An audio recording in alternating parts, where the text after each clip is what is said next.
Mula kang saka iku kabeh padha tata-tata sawega budhal marang tanah Sabrak. Enjing bidhal gumuruh saking jroning praja. Wong kunging kang bola kuswa Prabu sananira lir surya wetalira saking Jalanidi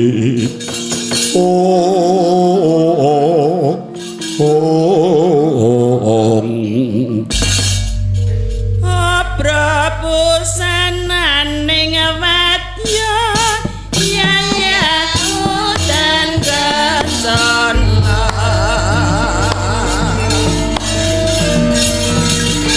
sarweng janmo kasuksan dan jiwa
Papat sumber kami ngarang dan silakan gedung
Dumawur mangawur dengarane ngajurit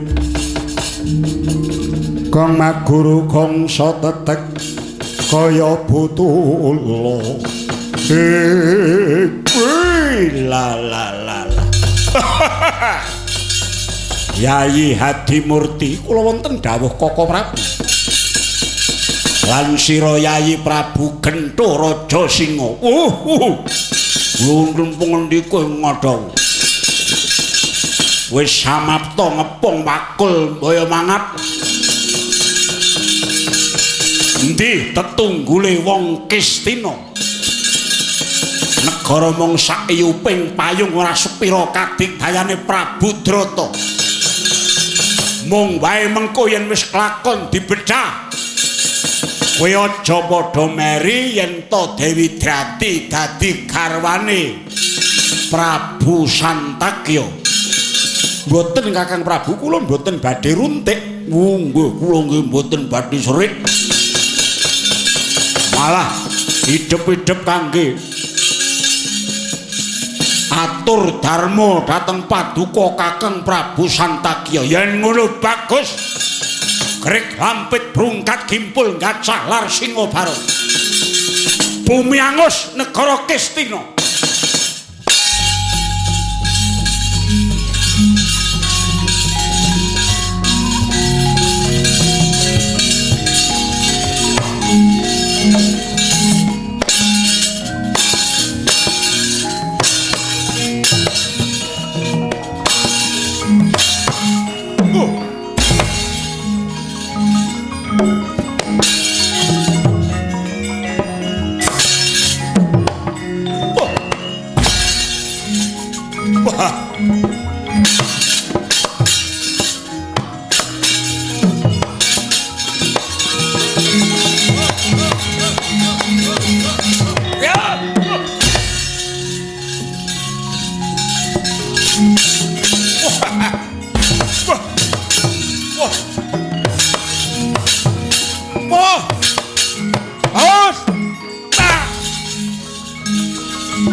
ngujar wit pa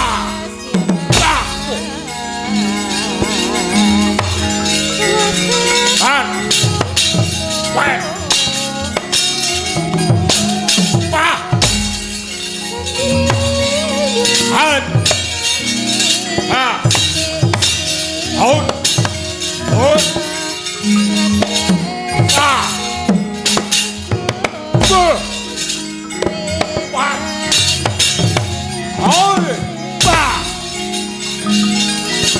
out wait,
kadung malengkung wir kawresan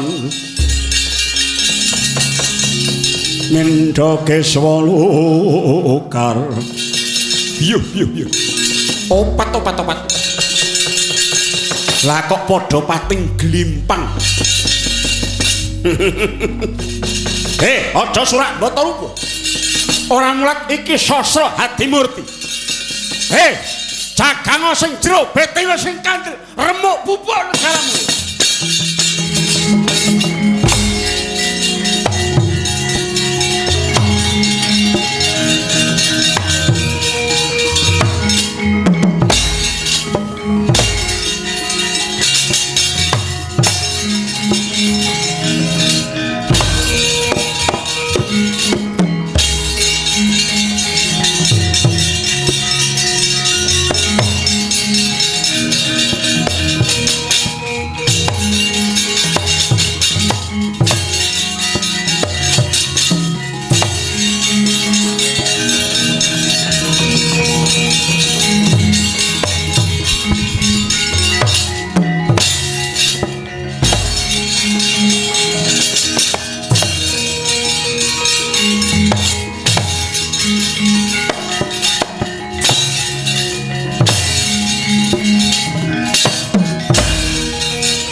tangi yo sumbarmu kaya gluduk Orang gondro sepiro iki Raden Harya Prang bakat ndi mungsuh.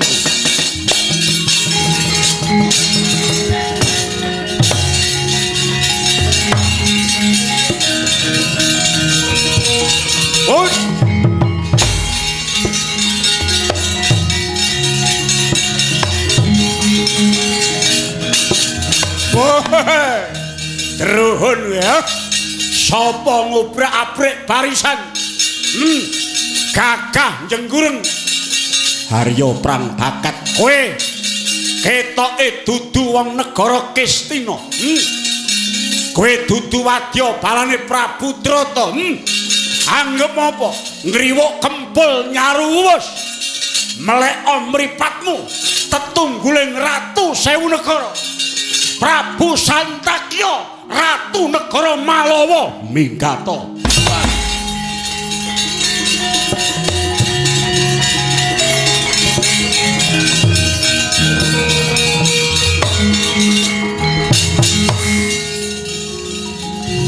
Wah, parat.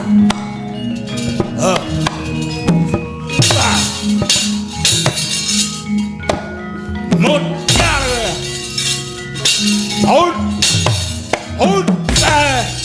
Mutiar we. Ada. Arep apa we?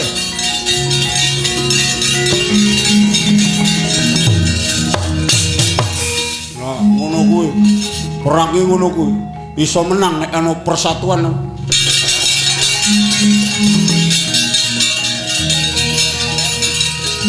Apa kuwi tembunge? Ayo, prajurit Kistina, maju najan to kowe nganggo persatuan. Apa kuwi? Ambok ngantek kowe melet-melet. Mongso menang.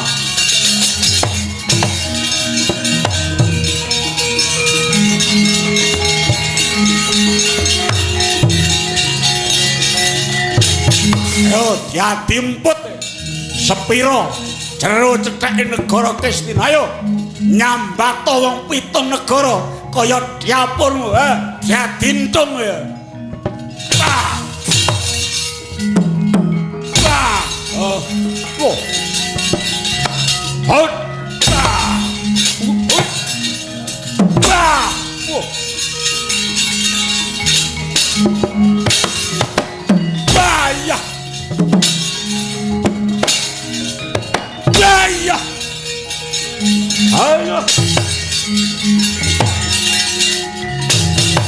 Ayo, sing roto, gendeng. Hoi. Hoi.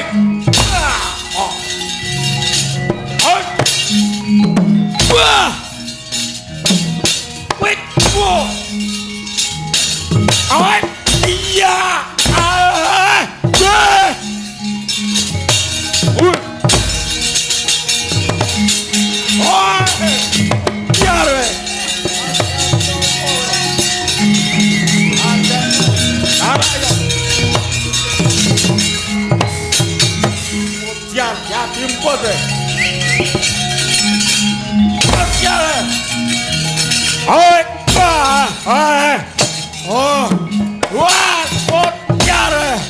Anggap apa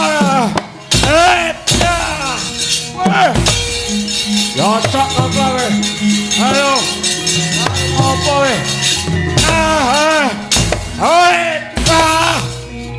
Ayo, oi.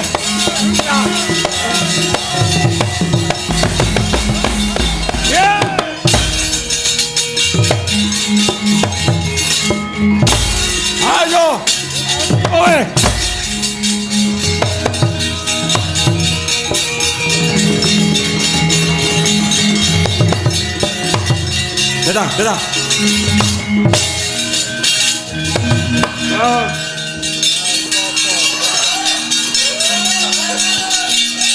Arep ngopo e? Golek keringat to. Ayo cepakno. Endi kalmanu? Kon gorene modal.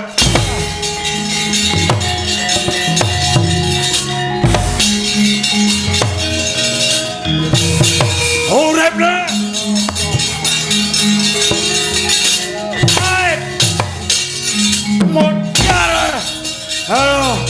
Harap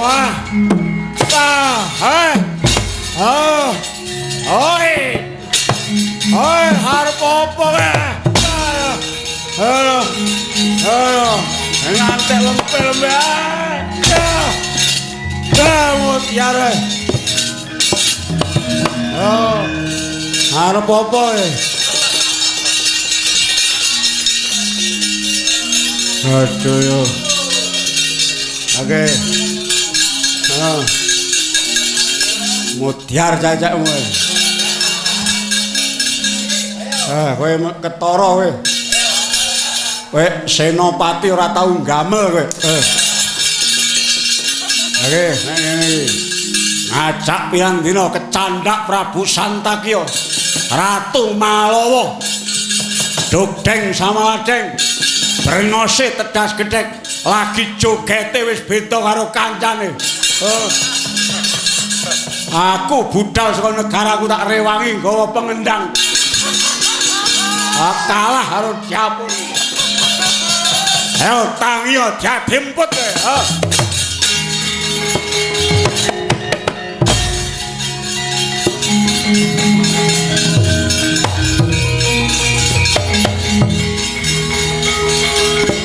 Out. Out. Fire.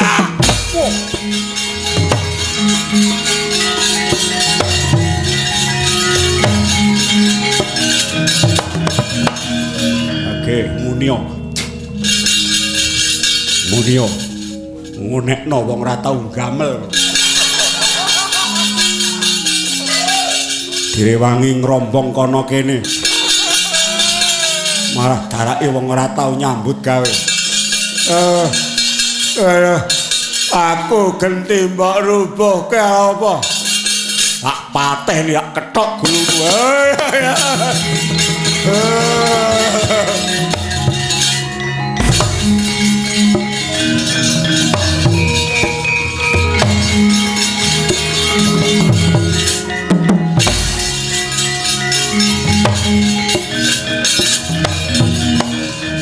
tetunggul wis rubuh mlayu gendring kocar kacir dikerek gendera candra geni Ratu Sewu Negara wis padha teluk ayo nungkula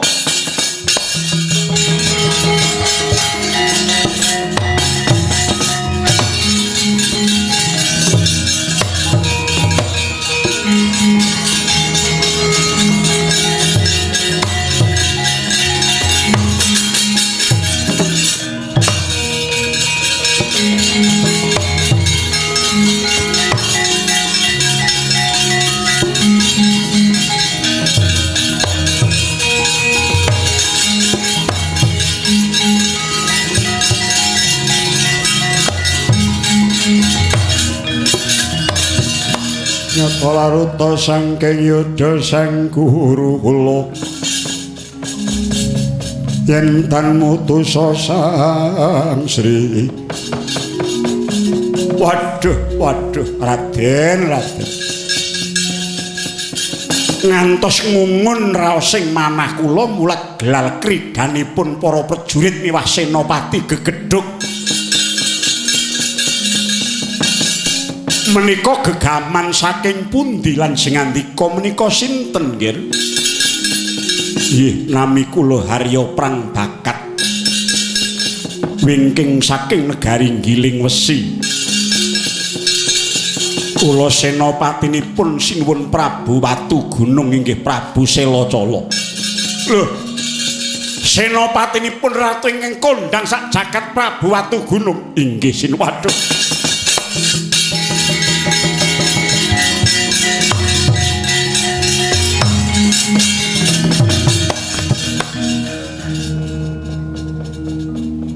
Dados sing ngandika menika senopati pengpengan kula sampun ngertos kawentaripun sinuwun Prabu Watu Gunung. Inggih. Sakmangke Prabu Santakya lan sakwadya balanipun sampun tumungkul. Santakya pejah, nggih mboten pejah namung samangke sampun nungkul kalian Purwaja Sewu Negari. Waduh. Mongko ing nguni kula nate patembaya sinten kewala ingkang saged mitulungi dhateng negari Kestina. Menika wenang garwa adi kula Yayi Dewi Drati. Kula aturaken jengandika nggih, mboten kangge kula nanging katur Gusti sesembahan kula Prabu Watugunung. Lajeng Ratu Sewu Negari menika dados tetelukan. Monggo kula ngertos. Sedaya tetelukan menika mesti ngaturaken putri minangka tandha panungkul. Sedaya putri panungkul kala wau badhe kula aturaken ugi konjuk sinuwun Prabu Watugunung ngaturaken panuwun.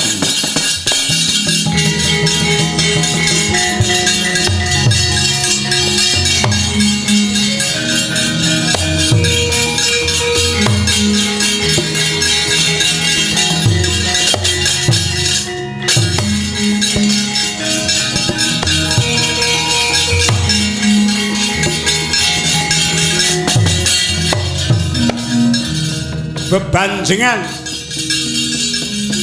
ingkang samya den titihake jroning prau ya baita.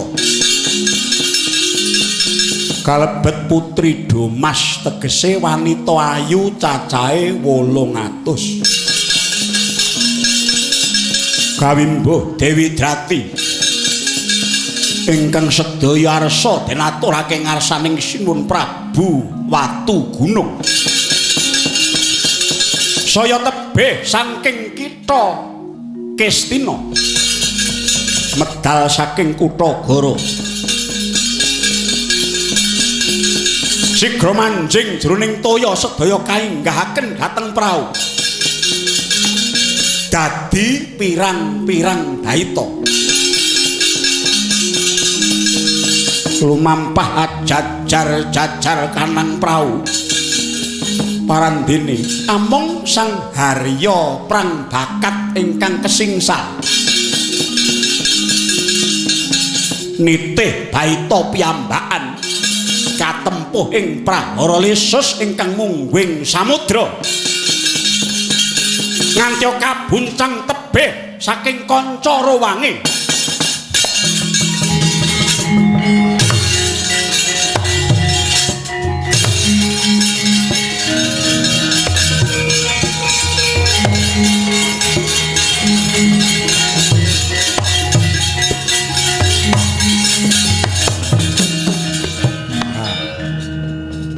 Wah, cilaka mencit iki.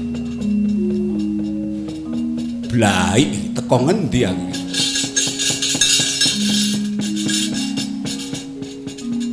Aku iki mau kok ya numpak baita kok ya ijen.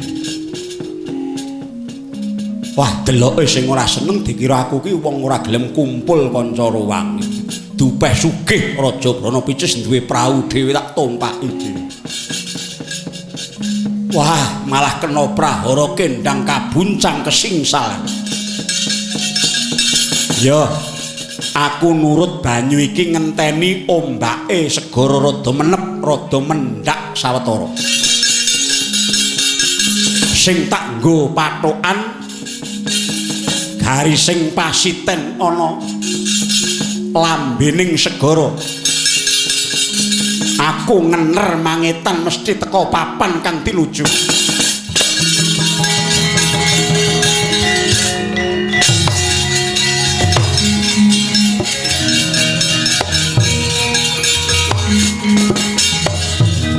Katenge ruwi kang tekene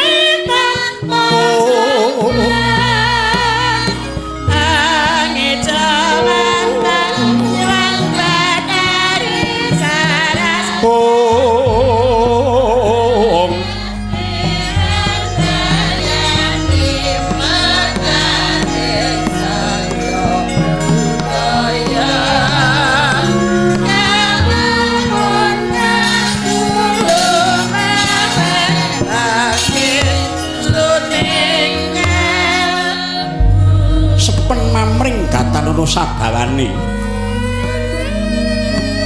parandene kesekedap ana ana swara kumrosek nenggih amung ron jati ingkang wis garing ingkang petal saka wite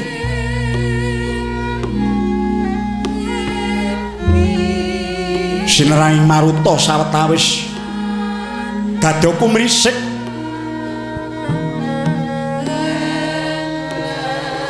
mung sawetawis peksi-peksi ingkang mencok ing kono labet nedenge jati angarang dasaring kono mung sawetara katuwan wit-witan sak liyane jati mila datan sugih panganan kinarya nyukupi butuhing peksi sawetawis ana gumuk ana wanita mawa cahya ingkang lenggah ing kono nenggih menika ta Sang Dewi Sinta nedeng legek penggalihe panamanging netrada kang pinuju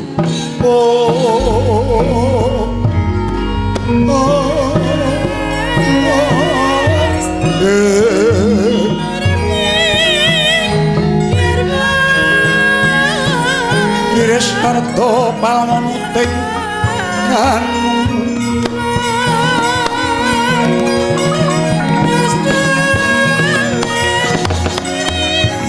bocah kacarita nalika semana risang harya prang bakat ingkang mung anut ombaking samudra saya minggir labet sayah kang sarira palwa ya prau den tambangake sigra lumampah darat ngidul sawetawis saking gisiking samudra ing iring ler Nuswa Jawi ana alas jati den turut saya munggah ing pamrih bisa petuk satunggaling pawongan anggene rasa tetanya ing pundi pernahing negari Gilingaya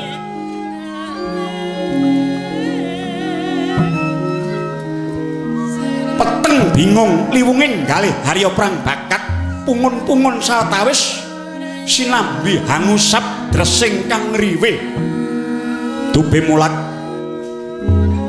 ing setunggaling pepunthuk ana wanita ingkang mawa cahya greget gumrekuting rasa harya prang bakat arsa hanya keti mung agan kewala parandene kasapuing daya pangaribawa ingkang mijil saking sarirane kang lenggah ing kono kadya kendang kabuncang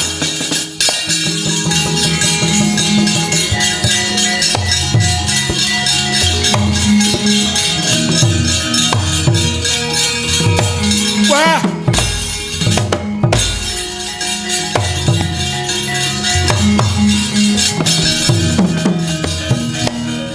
tiba kalenggak dawah tebih nanging jumeneng malih harya prang bakat saya jubriya rasane ngati apa ta sejatine ingkang sasana ing kono sigra cancut taliwonda agan malih munggah ing wukir pepunthuk ana daya pangaribawa saka angganing Sang Dewi Sinta mangalor parane tumempuh toyaning seganten kadya rop ing dedharatan nganti bleber dumuging wana pejaten hanyapu risang harya prang bakat kelem ing warih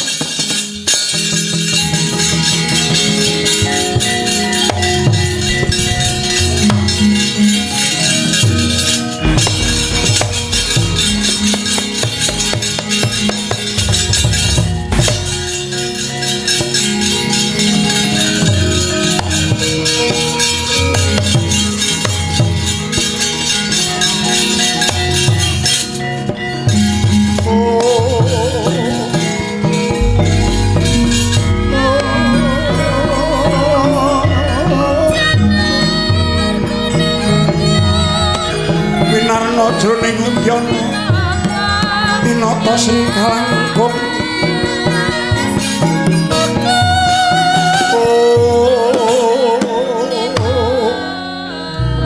Aduh bonamit pasang Kalimantabe sinabet ing iloduni dumawing tawang tuwang linepat ning tulah manuk nami kula pun harya prang bakat duh Sang Kusuma Dewi paduka menika Betari menapa janma walaka dene mawa daya linangkung ingkang saged angrop toyaning seganten iya Raden aku iki sayektine Dewi Sinta ingkang dadi sesilihku sira harya prang bakat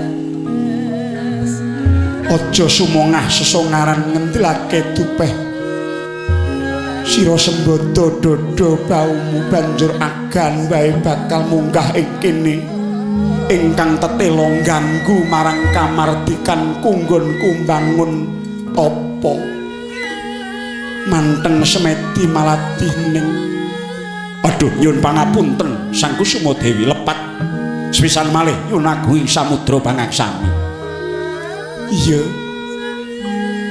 lajeng papan mriki menika papan pundi naminipun dene wana pejaten semanten wiyaripun ing kene iki alas Nastuti wana Nastuti iya sekawit mengkono nanging reh ning ora suwe aku nyawang sesawangan nggonmu tumindak tanpa petung lumebu ing wewengkonku tanpa nganggo sraba-sraba nganti banyuning segara rop ana ing daratan mula jeneng iki tak jenengake ing wana Roban ya alas Roban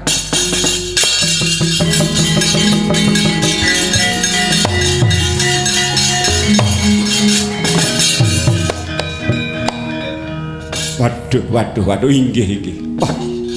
Kula menika malah ngumun raos sing manah dene jengandika Sang Kusuma Dewi ingkang ijen tanpa rewang lenggah wonten ngriki. Ya Raden, sayektine aku iki lagi nglakoni lakuning tapa brataku mungkin narya teki-teki tetakon marang pralampitaning alam kepiye nggone bakal weh pituduh marang jatining lelakon iki. Aduh Kusuma Dewi, bingung anggen kula nampi sedaya dawuh pangandikanipun. Namung kewala kula nuwun sewu mboten kok nama kula cumantaka tuwuh welasing manah kula dhateng jengandika Sang Kusuma Dewi paduka menika wanudha ingkang sanget sulistya persasat widodari kayangan teka namung lenggah mapan wonten madyaning Wanagung kados mekaten. Menawi wonten sukaliyaning penggalih jengandika Kusuma Dewi badhe kula dherekaken kula boyong manjing dhateng negari Giling Wesi. Negara Giling Wesi. Giling Wesiku praja kang dumuna ngendi? Nggih. Waleh-waleh menapa manut gotek rumiyin mila naminipun negari Gilingaya. Rikala semanten kacariyos wonten setunggaling nalendra ingkang mengkoni laladan ing ngriku ingkang jejuluk Prabu Sintawaka. Nanging dados perang gegempuran kalian Prabu Palindriya wekasanipun Prabu Palindriya gadah jago ingkang naminipun Raden Selacala. Wekasanipun Sang Prabu Sintawaka kenging panah kendang kabuncang boten kantenan dunungipun. Mila menawi wonten sukala yang penggalih monggo Kusuma Dewi kula boyong dhateng negari kula. Lan nuwun sewu waleh-waleh menapa mboten kok nama kula ngremehaken dhateng paduka babar pisan mboten. Nanging kinten kula Gusti kula Prabu Watugunung menawi prisa dhateng citranipun paduka Sang Dewi Sinta. Kinten kula badhe saklangkung ageng kasok ing raos sih tresnanipun awit kula ngertos Gusti kula Prabu Watugunung ingkang titi mangsa menika kepengin ngupaya garwa Prameswari ingkang saklangkung dipun tresnani. Raden Narya Prangbagat kula wonten dawuh. Sawise tak unggahake, tak udhunake rasa pangrasaku. Kaya ora kabutan jroning atiku. Lamun ta ing titi mangsa iki aku melu jeneng sira prapteng negara Giling Wesi ingkang saknyatane kuwi mbiyen praja Giling Ngaya. Waduh, ngaturaken panuwun Kusuma Dewi.